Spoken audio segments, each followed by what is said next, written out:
Seguindo aqui a nossa nona aula, a aula sobre estruturas condicionais, agora aqui na linguagem Pascal, a gente vai ver a parte mais prática de como a gente vai aplicar os conceitos de estruturas condicionais aqui na linguagem Pascal.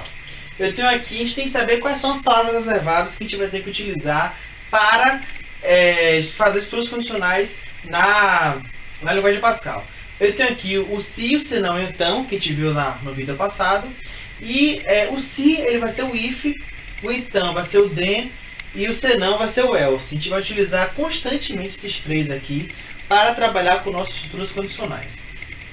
O primeiro exemplo é a sintaxe generalizada. O que significa isso? Para qualquer exemplo que eu for utilizar, essa sintaxe aqui ela é válida. Aqui eu vou ter o if, né? Vou ter aqui o parênteses para delimitar as condições desse if.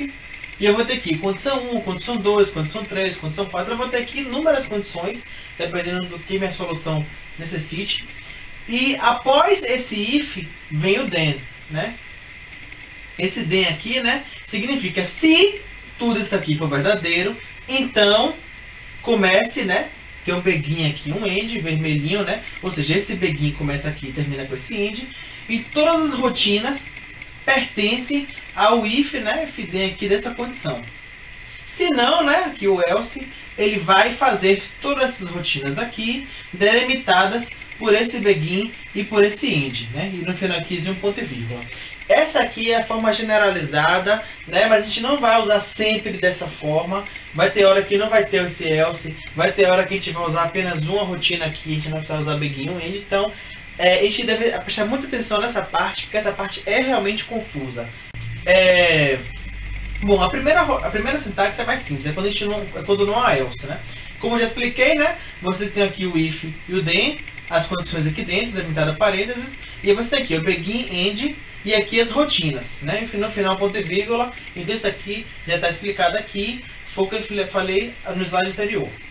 Caso eu tenha apenas uma rotina, eu não preciso de begin e end, né? Ou seja, eu posso botar aqui que simplesmente if, as condições, então, né? Ou seja, then, ele vai executar essa aqui. Se tivesse uma segunda aqui, ela não estaria nessa condição. O que aconteceria? Se tivesse uma segunda rotina aqui, essa rotina ela seria feita só se isso aqui fosse verdadeira, e essa segunda faria automaticamente. Por quê? Porque ela não estava imposta nessa condição. Ou seja, se não tivesse esse begin, tivesse assim, né? Só essa primeira condição aqui, a primeira rotina, estaria a par dessa condição. Essa aqui seria executada automaticamente, como se não houvesse condição. Eu tenho aqui o primeiro exemplo, né?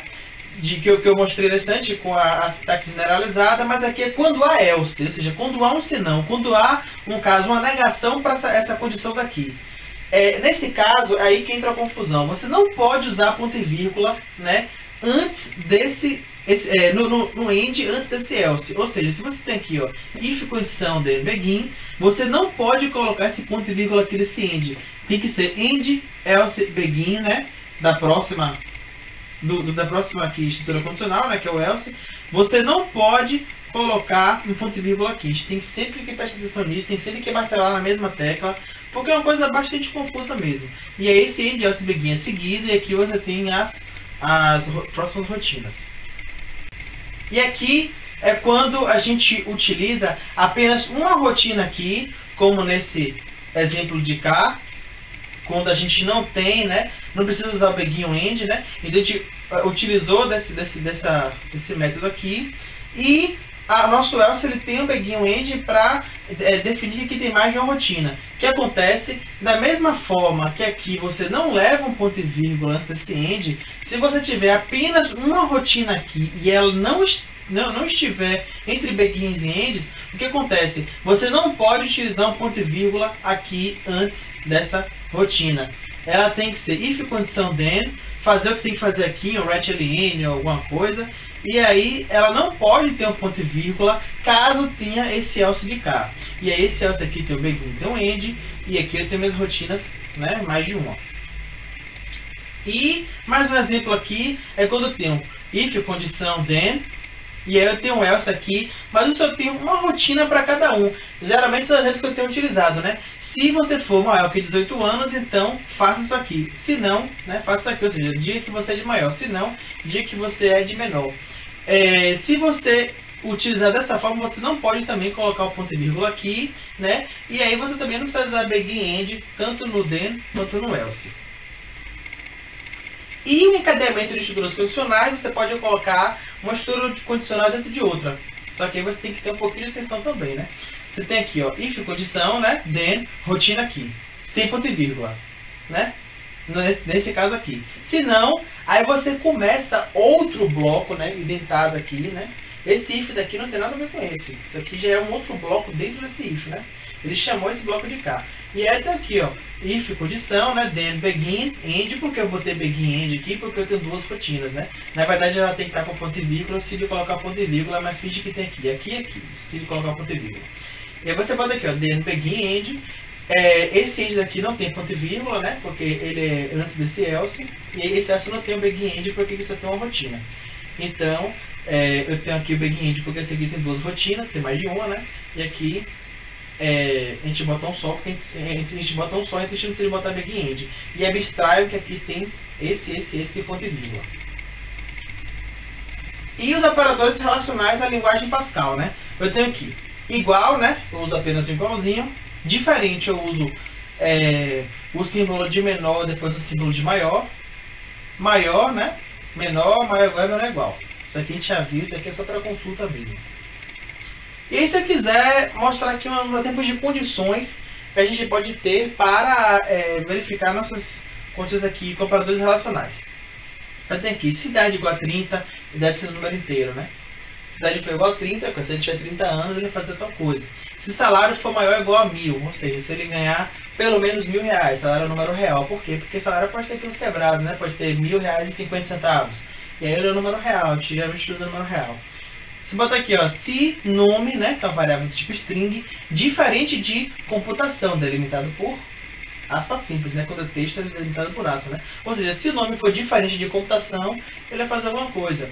Sexo aqui, ó, sexo é uma variável do tipo char, ou seja, é um caractere. Se sexo é igual a m, ou seja, é masculino, ele vai fazer tal coisa. Se vivo igual a true, true é variável booleana, ou seja, é variável valor lógico, ou é true ou é falso, é verdadeiro ou é falso. E aí se vivo é igual a true, então ele faz alguma coisa, né? Quer dizer, se ele estiver vivo, ele faz alguma coisa.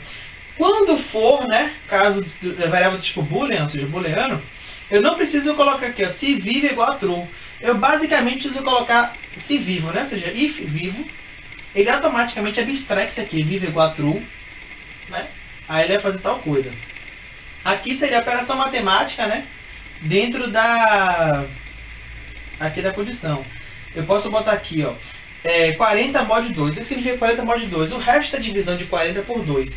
Qual o resto da divisão de 40 por 2? É 0. Por quê? 40 dividido por 2 dá 20. Dá uma divisão exata. Se dá 20, ele dá resto 0. Então isso aqui significa, esse número é par. Isso aqui é um exemplo que vai ter na nossa lista de exercícios. Como é que eu vou verificar se o número é par? Isso aqui já fica já de pesca para vocês, ó. Vocês podem colar aqui do vídeo. Se o número mod 2 for igual a 0, ou seja, se o número dividido por 2 for igual a 0, o resto da divisão for igual a 0, ele vai ser par. Por exemplo, se fosse 31 dividido por 2 dá 15,5, ou seja, tem o resto da divisão não vai ser 0, então não é uma divisão perfeita, então ele é ímpar. Isso aqui vai ser um exemplo futuro que a gente vai utilizar. E aqui eu tenho, ó, uma condição aqui, 22 menos 7, delimitado de parênteses, diferente de 3 vezes 15, ou 3 vezes 5, que dá 15. 22 menos 7 também dá 15. E aí, então aqui, ó, se 15 é diferente de 15, então essa condição aqui já é falsa. Isso aqui, se tivesse aqui um if, then else, ele cairia para o else. Por quê? 22 menos 7 dá 15. 3 vezes 5 dá 15, ou seja, eles são iguais. Mas minha condição é, se eles forem diferentes, nesse caso não são, então eles não seguem. E aqui, por último, eu tenho a verificação de ordem alfabética. Eu tenho aqui variável nome 1 e nome 2, elas são do tipo string, né? Se nome 1 é menor que nome 2, ou seja, se o nome 1 tem letras que vêm antes da letra do nome 2, que é, no caso, no alfabeto, por exemplo, eu tenho aqui Pablo e Ricardo. Se eu coloco aqui, ó, P vem antes do R, né? Então o P ele é menor, ou seja, ele vem uma letra menor do que a outra. P, digamos que acho que é a letra 15 do alfabeto. Enquanto 15 ou 20, eu não sei, gente. Digamos que seja 15. E a letra R é a 17. E aí, 15 é menor que 17, ou seja, a letra P vem antes do R. Então é assim que a gente verifica se o nome vem alfabeticamente antes ou depois do outro, né? se está em ordem alfabética crescente ou decrescente. Se o nome 1 for menor que o nome 2, ou seja, esse nome 1 aqui ele vem antes do nome 2. E aí vem antes da lista, então ele está alfabeticamente ordenado. Bom, e aqui são os operadores lógicos, né? Eu tenho aqui o operador de negação, que eu já falei lá no outro slide, né? Falei todos aqui já, né? É o NOT, na linguagem Pascal. O I é AND, ou é OR, e o exclusivo é SHOR, né? Esse SHOR vem X de exclusive e OR vem de OU, né? Ou seja, isso aqui é não, I, OU, e exclusive OU, né? Se fosse passar para o inglês.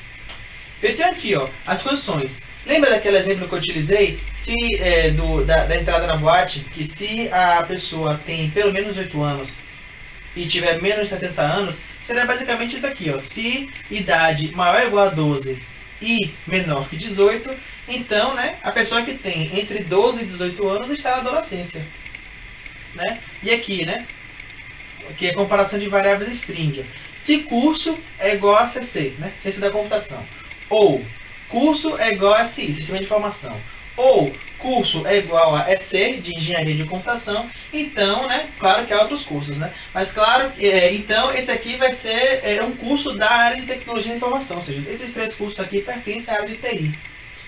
E aí, né, ele pode ser esse, ou esse, ou esse, sendo um dos 3, ele é do curso da área de tecnologia de informação. E aqui eu tenho a variável vivo. Variável vivo é a variável do tipo booleano, né? Que eu já falei no slide anterior. A pessoa, ou ela está viva, ou ela não está viva. Você não tem uma pessoa que está viva e não viva ao mesmo tempo, nem uma pessoa que não está nem viva, nem não viva. Ou ela está viva ou ela está morta. Então, ou é um ou é outro. Se ele estiver ou vivo ou morto, ele não pode estar nem nenhum dos dois, nem os dois ao mesmo tempo, né? Então a gente usa o XOR. O SHOR, né, que é justamente ele é um ou outro. Um tem que ser verdadeiro, não pode ser os dois, nem pode deixar de ser os dois. Então isso aqui é uma pessoa normal.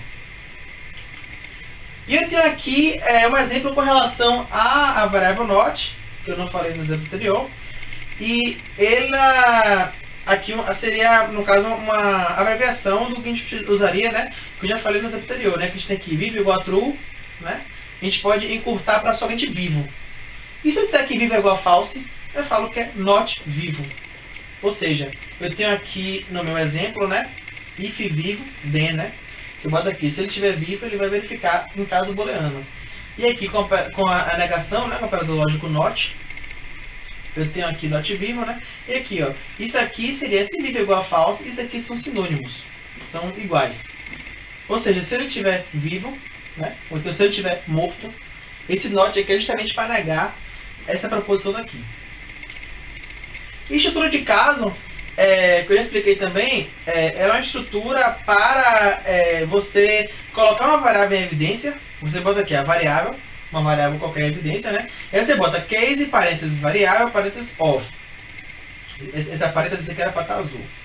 E aí tem aqui, ó, se ela for um tal valor, né? Aí eu boto 2 pontos e coloco a rotina aqui. Agora essa rotina aqui ela tem que ter apenas no caso, uma instrução. Tem que ser um write-ln, sei lá, alguma coisa. Se eu tiver aqui, ó, valor igual a 2, aí eu tenho que, e tiver que colocar mais de uma rotina, aí eu tenho que delimitar por begin e end. Tem que ser assim. E aí eu coloco o begin, coloco todas as rotinas que eu quero e coloco o end.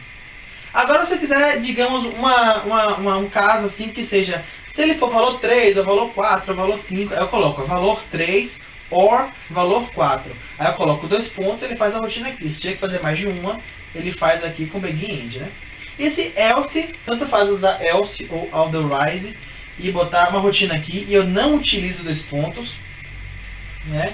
Isso aqui é para caso ele não assuma nenhum valor, né? Seria como se fosse um senão desses todos aqui. Um valor padrão que ele assume, né? No final tem que ter o end 2 pontos. Bem, isso aqui eu já expliquei já, né? Basicamente o funcionamento da estrutura de caso com relação ao OR, né? Você pode colocar mais de um caso de uma vez só. E com relação ao else ou otherwise, né? Para colocar um valor padrão, caso ele não seja nenhuma das possibilidades que a gente setou na estrutura de caso. E aqui eu tenho aqui um exemplo, né? Um exemplo inclusive de um meio que um ditado, de um poema, sei lá, não sei como é que posso dizer, né? Que fala assim, ó, Deus é 10, Romário é 11, whisky é 12 e 13, alguma coisa aí que ninguém conhece. Quem conhece o ditado sabe, eu não vou falar como é que é, porque é uma coisa assim até meio obscena. Mas quem conhece sabe, né? E aí eu troquei o 13 para uma sexta-feira, né? E se eu fosse passar essa música, digamos, para uma estrutura de caso, aí eu faria case, idade, né? Idade é um tipo inteiro. Case, idade, of. Se for 10, write N, né? Deus. Se for 11, Romário. Se for 12, whisky. Se for 13, sexta-feira, né? Sexta-feira 13, whisky 12 anos. Romário, camisa 11, né? Da camisa. E write N 10, né? Porque Deus é 10. E aí, otherwise, né? Ou seja, caso não seja nenhum desses aqui, não faz parte dessa piada, ou desse conto, desse ditado aqui, né? E no final, end aqui para terminar. E mais um caso, né? Eu tenho aqui o case nome of. Eu tenho aqui Maria or Ana, né? E o nome é string. Caso o nome seja Maria ou Ana, né? É um nome bastante comum, né? Tipo, toda hora a gente vê a Maria, né? Maria isso, Maria aquilo, né? Então Ana, Ana Paula, Ana Flávia, Ana Carolina, sei lá, tem esses nomes. Eu tenho aqui Júlia, né? Que é um nome comum. Caso seja Geórgia, já é um nome assim incomum. Agora espero que não exista nenhuma Maris Creusalina que assista os nossos vídeos aqui, né? E caso o seu nome seja Maris Creusalina, aí já começa aqui, um begin, ou seja, eu vou executar mais de uma ação. É um nome raríssimo, né? Bota aqui uma boquinha assim aberta. E aí no final, é sério, seu nome é esse? Né? E caso não seja nenhum desses aqui, eu tenho aqui o else, ao contrário do otherwise que eu coloquei aqui o else para variar um pouquinho. E aí que o seu nome não pôde ser analisado. Isso aqui é basicamente a estrutura de caso.